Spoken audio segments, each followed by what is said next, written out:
Okay, I'm going to demonstrate condition scoring for you here.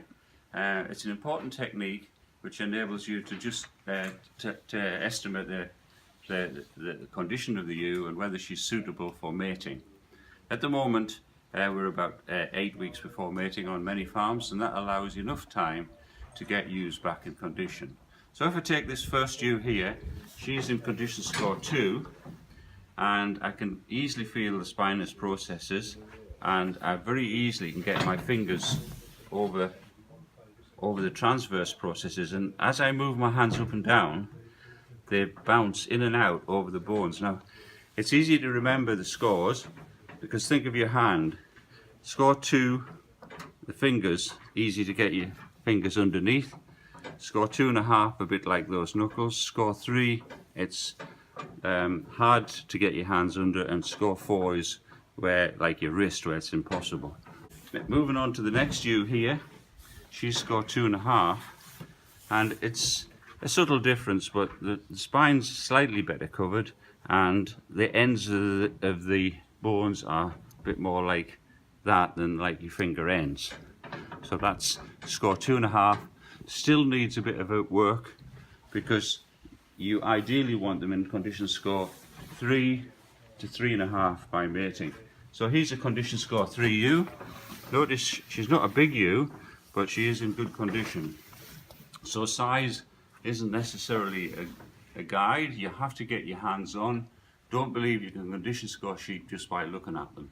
By the time you get to condition score 3 ewe, you cannot feel the spinous process as a big ridge. You can feel it as just as a small lump, and then you try and get your hands underneath the transverse processes, and it's just a solid wedge of material, and if you go like that, it's just the ewe is quite full, and she's in condition score 3. She's ideal for mating. Difference between a condition score 2 and a condition score 3 ewe could be difference between 120% and 150%, or even higher with crossbred ewes. Condition score 3 means that the ewe will have a high ovulation rate, and that sets the potential for next year's lamb crop. So the important thing to remember is quality information allows you to make quality decisions, and you have to make a decision about what you're going to do with the thinner ewes on the farm. They need better quality grass because over 10 weeks they need to eat an extra kilogram of dry matter per day to go from condition score 2 to condition score 3, 3.5 for mating. That's a lot of energy, and it takes a fair amount of time. If you leave it too late, you can use compounds or cereals. Try not to exceed £1 a day if you are having to feed them, and start early. Obviously, other things can affect condition in ewes if they're parasitized, or there's fluke or other problems. So you need to use condition scoring to identify whether your management previously has been correct. So if you're condition scoring now, you're thinking, are they thin just because they've weaned a couple of twins that were really good? It's quite fine, that's a good reason to be thin.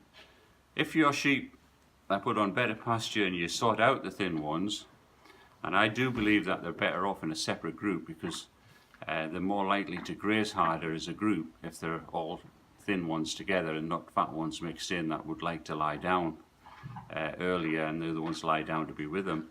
So separate them into a separate group. If they don't get back in condition after 6 or 8 weeks on good grass, cull them. There's lots of problem diseases about, and if animals are not performing well given the best of opportunity, provided they're not lame or they've got missing teeth, if they haven't done well, then I would cull those ewes, get them out of the flock. So that's the story on condition scoring ewes pre-mating